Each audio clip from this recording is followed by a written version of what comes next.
আসসালামু আলাইকুম। আমাদের অনেক শুভাকাঙ্ক্ষী, তাদের অনেকের ফোন পেয়েছি কালকে থেকে এখন পর্যন্ত। অনেকে টেক্সট করেছেন, অনেকের ফোন ধরেছি, অনেকের ফোন ধরি নাই। মানসিকভাবে তো একটু নিশ্চয়ই বিধ্বস্ত অবস্থাতেই আছে, অস্বীকার করার কিছু নাই। এখন প্রশ্ন হইল যে গতকালকে আপনাদের বাংলাদেশ সময় যখন দুপুর 12টা, আমাদের তখন এখানে আপনাদের এখানে যখন দুপুর এই রাত 12টা, আমার এখানে তখন দুপুর 1টা বাজে।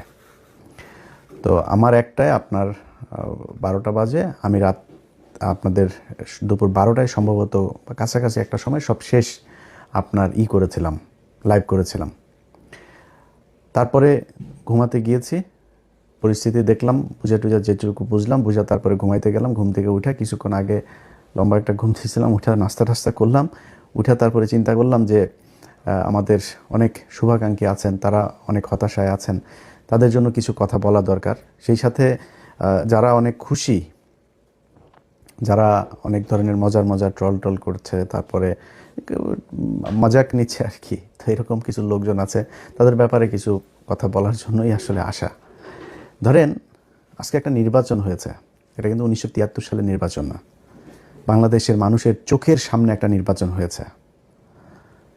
আপনারে মনে করার কোনো কারণ নাই যে আমরা এই দেশে ভেসে এসেছি, আমাদেরকে এই দেশের মানুষ চিনে না, আমরা এই দেশের মানুষ, আমরা কি বলতে চাই, কি বলেছে, কি বুঝাইতে চেয়েছে সেটা মানুষ বুঝে না, এটা মনে করার কোনো কারণ নেই।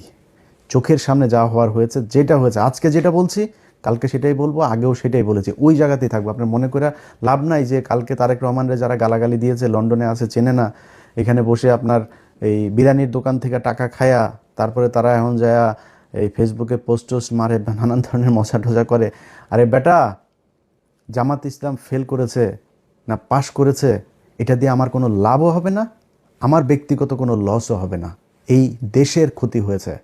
চোর, বাটপার, দুর্নীতিবাজ এরা যদি দেশ চালায়, সেই দেশ কোনোদিন ভালো চলবে না। অনেক মানুষই অনেকেই বলেন যে ভাই আপনি সরাসরি কেন বিএনপির বিরুদ্ধে হঠাৎ করে গেলেন, আপনি তো বিএনপির লোকই ছিলেন। ভাই আমি আওয়ামী লীগের সময় আপনাদেরকে একটা জিনিস বলেছি, আমার কিন্তু ভাই দুর্নীতি নিয়ে কোনো সমস্যা না। এই যে বিএনপিতে দেখেন না, আপনারা লিখে দিলাম যারা অনেক মজা টজা করছেন না, অনেক খুব ভাবসাব নিচ্ছেন, এমপি হয়েছেন। এবারটা এমপি হওয়ার উদ্দেশ্যটা কী রে তোর? তুই চুরি করার জন্য, জাস্ট চুরি করার জন্য এমপি হয়েছিস। উপর শ্রেণীর এই চোর, তোর সন্তান একটা এমপি। চোখ বন্ধ করে বলে দিবেন বিএনপি কিংবা আওয়ামী লীগের, চোখ বন্ধ করে বলে দিবেন ও যদি এমপির ছেলে হয় ও চোর। ওর পেটের মধ্যে পাড়া মারলে চুরির টাকা বের হবে, চুরির ভাত বের